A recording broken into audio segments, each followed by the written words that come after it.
I'm going to demonstrate something called an infinite loop, and I'm going to use one of the while loops that I just created in order to do that. So here my count is 1, okay.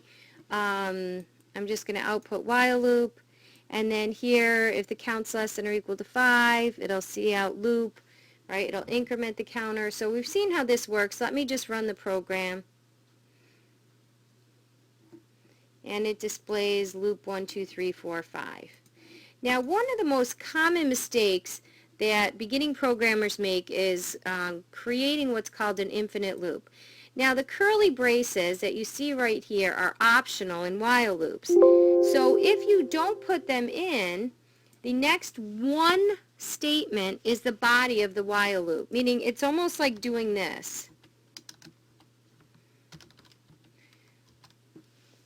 Okay? If you don't put them in, the next one statement is the body of the loop.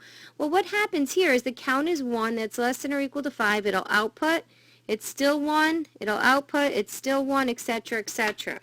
So I'm just going to take this out because this is the most common way to create an infinite loop. And let's see what happens.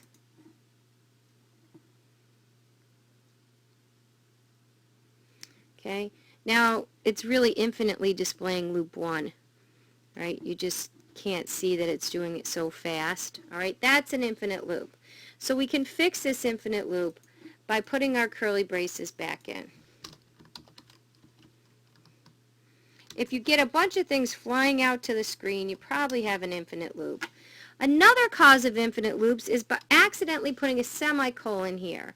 And what this does is while the count is less than or equal to 5, it'll execute the semicolon. It sees that as the body of the loop. So let me just show you what happens if you accidentally put a semicolon there.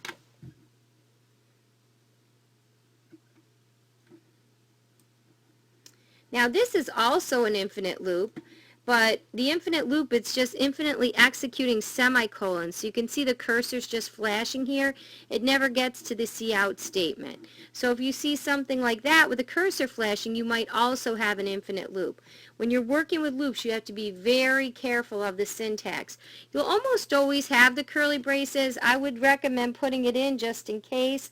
The only time you might not need them, and here's just one example, okay, is if I was to do something like this, because I'm outputting and I'm incrementing the loop counter in the same statement. So in that case, the body of the loop is just one statement, and you can see what happens. And some programmers might like that syntax. They might use that, so you have to kind of understand it. But I think for beginning programmers, it's probably easier to use the curly braces to denote the body of the loop. Try not to get too fancy with where you increment things. And remember, don't ever put a semicolon out here. That causes big problems.